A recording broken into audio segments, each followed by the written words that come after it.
साथियों नमस्कार। स्वागत है आप सभी का हमारे YouTube चैनल में। साथियों, प्राथमिक कक्षा 5 और पूर्व माध्यमिक कक्षा 8 के लिए वार्षिक परीक्षा सत्र 2023-24 के आयोजन संबंधी विशिष्ट दिशा निर्देश राज्य शिक्षा केंद्र मध्य प्रदेश भोपाल द्वारा जारी कर दिए गए हैं। तो आज के वीडियो में हम इन्हीं दिशा निर्देशों के बारे में चर्चा करेंगे कि गत वर्ष के बाद सत्र 2023-24 में कौन कौन से मूलभूत परिवर्तन किए गए हैं, किस तरह से हमें परीक्षा की तैयारी करना है, इन सभी के बारे में। तो साथियों, जैसा कि हम पत्र के माध्यम से देख पा रहे हैं, प्राथमिक कक्षा 5 व पूर्व माध्यमिक कक्षा 8 की वार्षिक परीक्षा सत्र 2023-24 के आयोजन संबंधी निर्देशिका इस पत्र के साथ संलग्न कर दी जा रही है। कृपया निर्देशिका के अनुसार आवश्यक तैयारियां तत्काल प्रारंभ करें। तो कौन कौन सी तैयारियां हमें करना है और इन तैयारियों को करने के लिए समय सीमा क्या रहेगी, वो सभी हम इस वीडियो के माध्यम से बिंदुवार चर्चा करेंगे, जिससे आशा करते हैं कि हमारे जो साथी इस फील्ड से जुड़े हुए हैं उन्हें काफ़ी मददगार होगी यह वीडियो। तो वीडियो को अंत तक जरूर देखें। इस निर्देशिका में सबसे पहले क्या दिया गया है, जिला समिति का गठन, यानी किस तरह से होगा, कौन कौन व्यक्ति जिला समिति में होगा, इस वर्ष की परीक्षा का स्वरूप क्या होगा, किस तरह से परीक्षा का आयोजन होगा, पूरे स्वरूप पर चर्चा होगी।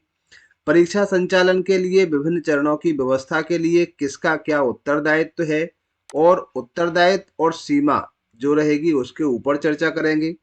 प्रश्न पत्र एवं परीक्षा की योजना क्या होगी, परीक्षा केंद्राध्यक्ष का निर्धारण किस तरह से किया जाएगा, परीक्षा केंद्राध्यक्ष के उत्तरदायित्व क्या होंगे। ऐसी बहुत सारी बातें होंगी जिन्हें हम बिंदुवार सभी के साथ में साझा करेंगे। तो सबसे पहले हम देख लेते हैं इसमें कि जो 5वीं 8वीं की परीक्षा का आयोजन किया जाना है, उसके लिए सबसे पहले एक जिला परीक्षा समिति का गठन किया जाएगा। इस जिला परीक्षा समिति के जो अध्यक्ष होंगे वो उस संबंधित जिले के माननीय कलेक्टर साहब होंगे। इसके बाद उपाध्यक्ष जो होंगे वो मुख्य कार्यपालन अधिकारी जिला पंचायत होंगे। इसके बाद सचिव जिला शिक्षा अधिकारी और सदस्य सचिव होंगे जिला परियोजना समन्वयक अर्थात डीपीसी। इसके बाद सहायक आयुक्त आदिवासी विकास विभाग के ये इसके सदस्य रहेंगे। तो साथियों, इस तरह से ये 6 इसमें से सदस्य होंगे, जिसमें सदस्य जो हमारे विकासखंड स्रोत समन्वयक जो रहेंगे बीआरसी, वो भी इसके सदस्य होंगे। तो सबसे पहले हम देखते हैं इस परीक्षा का स्वरूप क्या होगा।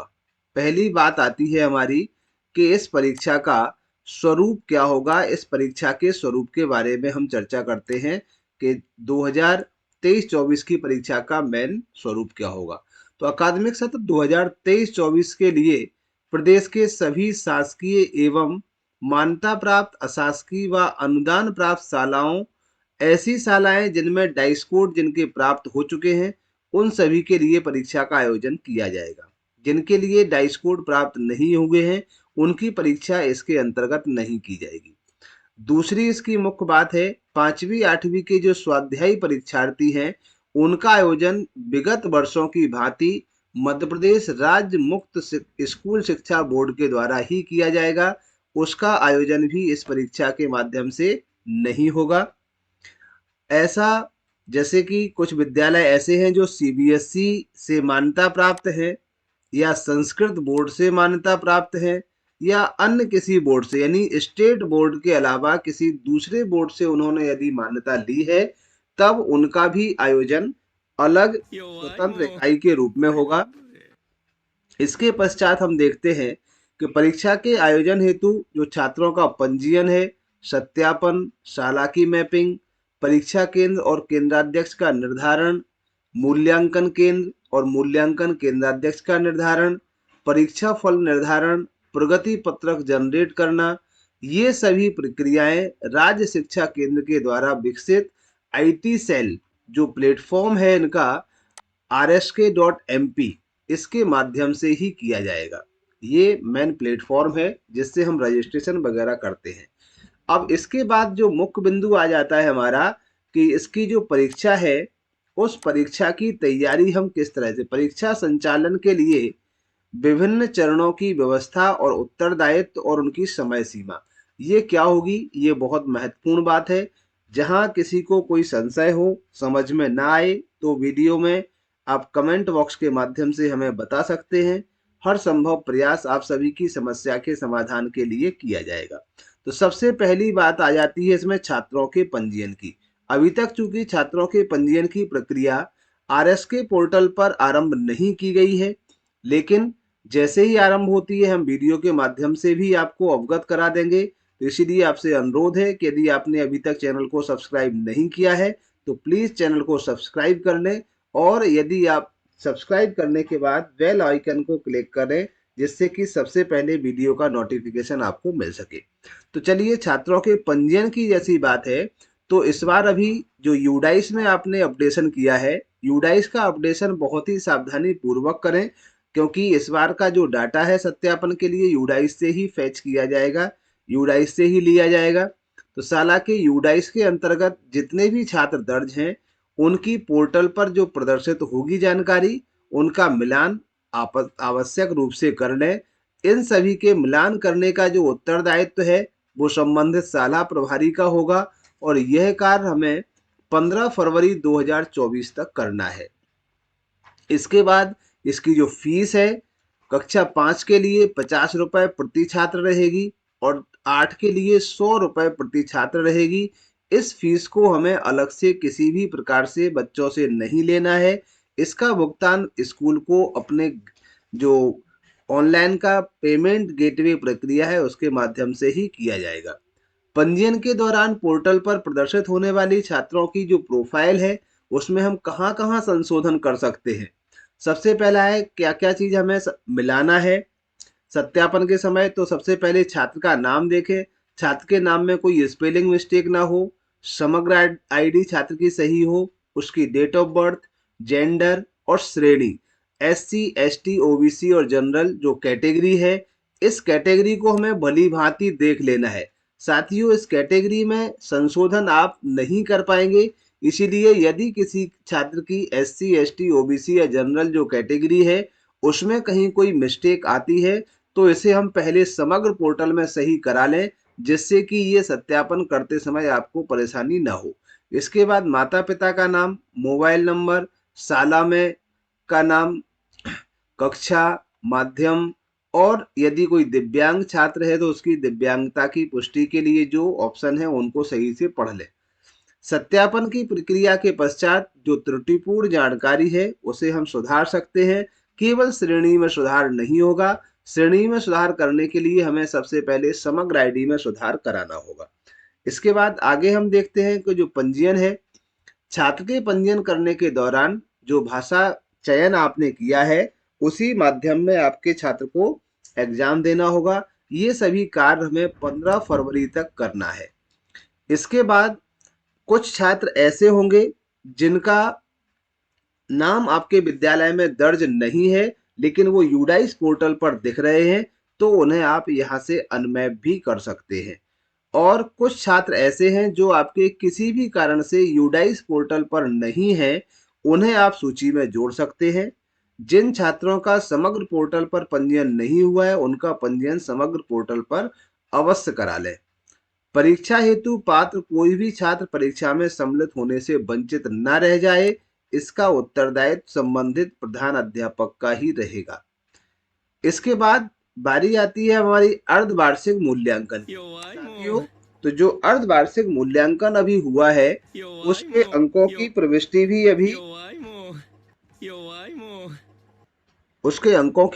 अभी नहीं की गई है ऑनलाइन, तो उसकी प्रविष्टि भी करना है।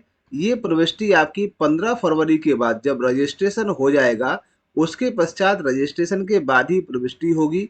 और रजिस्ट्रेशन होने के पश्चात जो प्रविष्टि हमें करना है अंकों की 20 फरवरी तक करना है।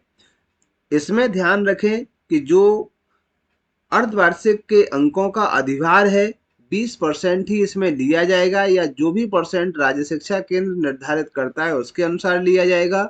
हमें अंकों की एंट्री उसी प्रकार से करना है जिस तरह से हमने परीक्षा ली है। तो देखिए यहाँ स्पष्ट दिया गया है कि परीक्षा पोर्टल पर छात्रों के पंजीयन के पश्चात अर्धवार्षिक परीक्षा प्राप्तांकों की छात्रवार एवं विषयवार प्रविष्टि पोर्टल पर की जाना है।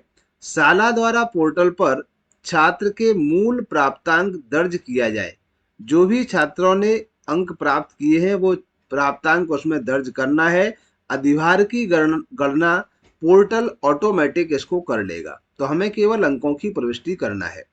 इसके बाद आती है बारी परीक्षा केंद्र निर्धारण की। तो इस बार परीक्षा केंद्रों का निर्धारण कैसे होगा, जिसका जो विवरण है कंडिका 5 में दिया गया है। यहाँ ध्यान रहे कि प्रत्येक जनशिक्षा केंद्र पर अधिकतम 3 परीक्षा केंद्र बनाए जाने के लिए अभी राज्य सरकार ने कहा है, जो आरएसके है उसने। तो एक जनशिक्षा केंद्र के अंतर्गत 3 परीक्षा केंद्र बनाए जाएंगे। न्यूनतम परीक्षा केंद्र पर परीक्षार्थियों की संख्या 100 होना चाहिए। इससे कम पर कोई परीक्षा केंद्र का निर्धारण नहीं होगा। यदि कोई विशेष परिस्थितियां हैं या किसी जनशिक्षा केंद्र के अंतर्गत बहुत ज्यादा दूरी आ जाती है, दूरी या छात्रों की संख्या ज्यादा है, तब इसके लिए राज्य शिक्षा केंद्र को सूचित करते हुए जिला कलेक्टर की अनुमति से परीक्षा केंद्रों की संख्या बढ़ाई जा सकती है। वैसे सामान्य परिस्थितियों में या आदर्श परिस्थितियों में एक जनशिक्षा केंद्र में 3 परीक्षा केंद्र ही बनाए जाएंगे। तो ये परीक्षा केंद्र से संबंधित महत्वपूर्ण जानकारी थी। इसके बाद दूसरी जो विशेष बात है कि शासकीय शालाओं के साथ साथ अशासकीय शालाओं को भी परीक्षा केंद्र बनाया जा सकता है। नेक्स्ट है कि प्रत्येक जनशिक्षा केंद्र के अंतर्गत सम्मिलित सभी तरह की शालाओं में अध्ययनरत छात्रों की संख्या के आधार पर परीक्षा केंद्रों का निर्धारण किया जाए। परीक्षा केंद्रों का निर्धारण 20 फरवरी तक होगा और परीक्षा केंद्र को निर्धारित करने का उत्तरदायित्व हमारे बीआरसीसी यानी विकास खंड स्रोत समन्वयक का होगा। शाला की मैपिंग भी बीआरसी के माध्यम से बीआरसी के लॉगिन आईडी से ही होगी। बीआरसीसी के द्वारा चिन्हित परीक्षा केंद्र, परीक्षा केंद्राध्यक्ष तथा परीक्षा की केंद्रवार विभिन्न शालाओं की मैपिंग भी 23 फरवरी तक अंतिम रूप से कर देना है। जनशिक्षा केंद्र की सभी शालाओं के परीक्षार्थियों के जो रोल नंबर है वो 25 फरवरी तक जनरेट हो जाएंगे। इसके बाद संबंधित शाला प्रभारी के द्वारा उन रोल नंबर्स को भली भांति उनकी जांच कर लें। यदि कोई त्रुटि है तो त्रुटि को सुधार लें। सुधारने के बाद अंतिम जो रोल नंबर होंगे उनको प्रवेश पत्रों को जनशिक्षा केंद्र प्रभारी के माध्यम से 2 मार्च तक उन्हें प्रिंट कर लिया जाएगा, जिनका वितरण 4 मार्च तक शाला प्रभारी के द्वारा कराया जाना है। शाला प्रभारी की जिम्मेदारी है उनको वितरित कराने की। परीक्षा केंद्र की जो उत्तर पुस्तिकाएं हैं वो परीक्षा होने के पश्चात निर्धारित जनशिक्षा केंद्र पर संबंधित दिवस को ही जमा करा ली जाएगी। छात्रों की जो उपस्थिति पत्रक है उसके सहित जनशिक्षा केंद्र पर पहुंचेंगी। इसके बाद जो प्रोजेक्ट कार्य है, प्रोजेक्ट कार्य के लिए सभी शाला प्रभारियों की जिम्मेदारी है कि प्रोजेक्ट कार्य को 31 जनवरी तक आवश्यक रूप से करा लें। प्रोजेक्ट कार्य के लिए जो एक तरह से किस तरह से प्रोजेक्ट कार्य कराया जाना है, इसके लिए पूर्व में ही लेटर जारी किया जा चुका है। प्रोजेक्ट कार्य के लिए जो प्रोजेक्ट शिक्षक पालक के सहयोग से छात्रों द्वारा 31 जनवरी तक जमा कराना है और उनके अंकों को निर्धारित प्रपत्र पर भर करके जन शिक्षा केंद्र पर भरना देना है 10 फरवरी तक। प्रोजेक्ट कार्य के प्राप्तांकों की परीक्षा पोर्टल पर प्रविष्टि जो करनी है वो शाला प्रभारी ही करेगा। शाला प्रभारी की जिम्मेदारी रहेगी उसके लिए। जनशिक्षा केंद्र के अंतर्गत जितनी भी शालाएं हैं उन सभी की जनशिक्षा केंद्र प्रभारी के द्वारा जांच कर ली जाए कि प्रोजेक्ट कार्यों की प्रविष्टि हो चुकी है। उत्तर पुस्तिकाओं का मूल्यांकन जो होगा जनशिक्षा केंद्र के अंतर्गत निर्धारित मूल्यांकन केंद्रों पर ही कराया जाएगा। इसकी जिम्मेदारी जो मूल्यांकन करता है, मूल्यांकन केंद्र का प्रभारी और मुख्य परीक्षक है उनकी होगी, जिनका निर्धारण भी बीआरसीसी के माध्यम से कराया जाएगा। इसके सभी के लिए जो समय सीमा है 25 मार्च 2024 निर्धारित की गई है। परीक्षा परिणाम प्राप्तांकों के आधार पर परीक्षा परिणाम जारी करना है। ये 30 मार्च तक परीक्षा परिणाम जारी हो जाएगा। जो मूल्यांकन है, मूल्यांकन करने के बाद मूल्यांकनकर्ता के द्वारा अपने मोबाइल के माध्यम से ही अंकों की प्रश्नवार एंट्री पोर्टल पर करना है।